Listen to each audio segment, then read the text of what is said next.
जी। रिश्ते नाते में जो माया मोह जिसको बोला गया है, जगत हम्म। मिथ्या है, ब्रह्म सत्य है, ये है ना हमारा जी जी जी सनातन धर्म, हिंदू धर्म का एक ब्रह्म वाक्य जी। या परम सत्य जिसको बोल सकते हैं। तो हम्म। इस चीज को आप किस नजरिए से, क्योंकि मैं इसको ऐसे देखता हूँ कि जी जैसे जी, कि बताएं हमारा बताएं। ही, हाँ हमारा ही अध्यात्म कहता है अति सर्वत्र वर्ज्यते, अति हम्म। की वर्जना होनी चाहिए। अति एक्सेस किसी भी चीज की गलत है, गलत है, चाहे उसका रिजल्ट बुरा होगा, चाहे कोई भी चीज हो, हम्म। चाहे वो आपका बहुत ज्यादा पत्नी से लगाव बोलिए, पति से लगाव बोलिए, चाहे पुत्र में बोलिए, चाहे माता पिता के प्रति अति जो है, चाहे पैसे से, पावर से, प्रेस्टीज से, नेम एंड बिल्कुल फेम बिल्कुल से, इन बिल्कुल। सब से हमारे अंदर अति अगर मोह है, अति अगर अट्रैक्शन है, तो हम्म। उसी को मैं माया मोह बोलता हूँ। मेरे हिसाब से सिंपल सा मतलब जिसको कोई भी व्यक्ति समझ सकता है कि अच्छा। जी जी, बिल्कुल बिल्कुल। अति सर्वत्र वर्जते। और भगवान बुद्ध ने भी इसकी बात की है, अति न हो न न्यून हो। बिल्कुल, क्योंकि दोनों ही नुकसानदेह हैं। भोजन आप कम करेंगे तो भी कोई मतलब नहीं है, ज्यादा कर लेंगे तो बहुत बड़ा मतलब है, बहुत दिक्कत है फिर। हाँ, तो कहने का मतलब नेचर जो है, नेचर में भी अगर आप देखेंगे, वैज्ञानिक तरीके से ऑब्जर्व करेंगे, तो मालूम पड़ेगा कि नेचर में सब कुछ बैलेंस वे में रहना चाहता है।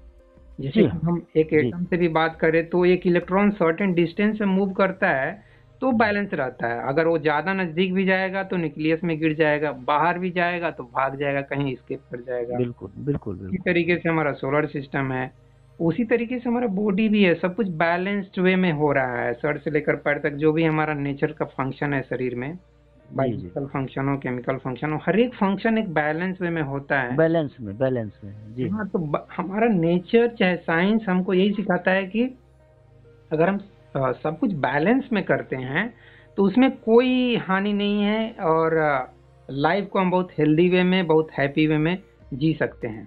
बिल्कुल निसंदेह, इसको कोई काट नहीं सकता या काटते हैं। बिल्कुल, हाँ, मैं समर्थन करता हूँ इसका। और बिल्कुल सही बात है जी। हाँ, लेकिन कुछ लोग जैसे कि इस चीज की बहुत ज्यादा मनाही करते हैं, चाहे वो मतलब जैसे कि आचार्य प्रशांत कोई देखेंगे, वो सीधे बच्चा पैदा करने से ही मना कर देते हैं। शादी करने से उनका 90% उनके वीडियो देखेंगे तो उसमें मनाही करेंगे। कहने का मतलब इतना ज्यादा अगर आप मनाही भी करते हैं, या पैसे के भी बारे में, जैसे कि वो उनका एक वीडियो मैंने काफी नेगेटिव कमेंट भी किया था। वो बोलते हैं कि जो ऑफिस जाता है वो अज्ञानी है, डरपोक है। तो भाई आप कहना क्या चाहते हो? मतलब कोई आम आदमी मतलब न रेलवे में काम करे, न बैंक में काम करे, न डिफेंस में, न कहीं हेल्थ में कहीं काम न करे, तो करे क्या? मतलब भागवत गीता लेके बैठ के पढ़े, वेद वेदांत लेके बैठ के पढ़ते रहे, या कुछ काम भी करना है, चाहे वो खेत हो, चाहे फैक्ट्री हो, चाहे कहीं भी। ये सब हम्म। जितने भी काम करने वाले लोग हैं, मतलब ये सब बेवकूफ हैं, सब अज्ञानी हैं, सब माया मोह में लिप्त हैं। और एक इस तरह के गुरु जो हैं, वही लोग सब ज्ञानी हैं। क्या बोलेंगे आप? सर जी, ये पूरा संसार कर्म के आशीर्वाद से चल रहा है, कर्म के प्रसाद से चल रहा है, कर्म के कारण ही चल रहा है। कोई भी व्यक्ति, समाज की कोई भी इकाई अगर काम करना बंद कर दे तो उसका असर पड़ेगा। एक दूसरे से सभी लोग जुड़े हुए हैं, ऐसा नहीं है। तो मान लो कहीं युद्ध हो रहे हैं तो हमारे ऊपर असर आता है। मान लीजिए रूस यूक्रेन में युद्ध हुआ तो पूरे वर्ल्ड में असर आया उसका। लेकिन अगर कोई व्यक्ति अपना काम छोड़ देता है तो उसका असर होता है समाज में। काश हमारे समाज में जितने लोग अकर्मण्य लोग हैं, अगर वो काम करें तो उसका उसका असर हमारे देश पे, प्रति व्यक्ति आय पे पड़ेगा। तो चाइना को उदाहरण दे लीजिए, वहाँ के अधिकतम लोग अपने कर्म से प्यार करते हैं, और काम से प्यार करते हैं, क्वालिटी का प्यार करते हैं। तो आज देखिए वो सराहनीय है, चाइना सराहनीय है। और अनावश्यक कार्यों को बंद करके आवश्यक कार्यों को वो जो है तरजीह दे रहा है, उसको प्रमुखता दे रहा है, तो आगे है वो। तो बिल्कुल कर्म से, अच्छे कर्म से कभी भी इसे से विरत नहीं करना चाहिए किसी को। ये ठीक नहीं है। जी जी, तो वही मैं अपने चैनल के माध्यम से भी यही कहता हूँ कि सिर्फ हम बड़े बड़े लेवल पे बड़ी बड़ी बातें करेंगे, और सिर्फ धर्म गुरुओं की बातें, जो बिल्कुल ही सैद्धांतिक बातें होती है, उनका ग्राउंड लेवल पे कोई मतलब नहीं होता है। और ना ही ये बड़े बड़े नेता और गुरु ग्राउंड लेवल पे कुछ काम करते हैं हम और आप जैसे ये जो 99% आम आदमी है, ये लोग काम करते हैं। ये लोग 1% जो लोग हैं या उससे भी कम लोग हैं, ये नेतागिरी बाबागिरी करते हैं।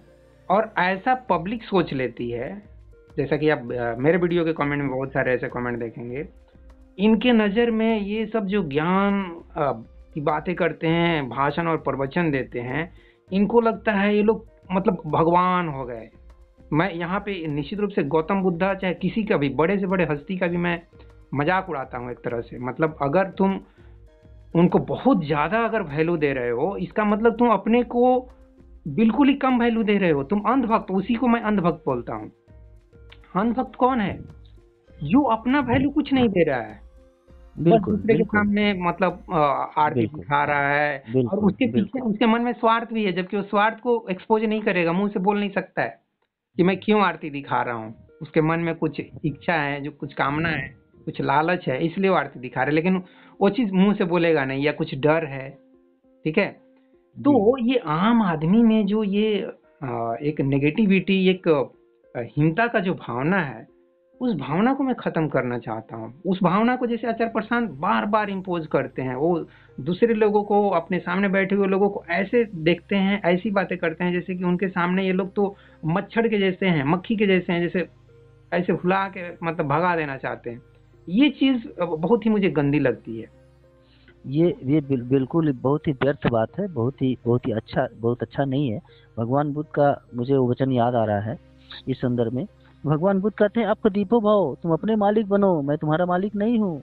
भगवान बुद्ध की कैसी करुणा, उनका उनका सत्य जैसी बातें, वो सत्य बात कह रहे हैं कि तुम अपने ऊपर भरोसा करो भाई, तुम अपने सुख दुख के मालिक तुम स्वयं हो, कारण भी तुम हो, तुम अपने को देखो, मेरी पूजा मत करो।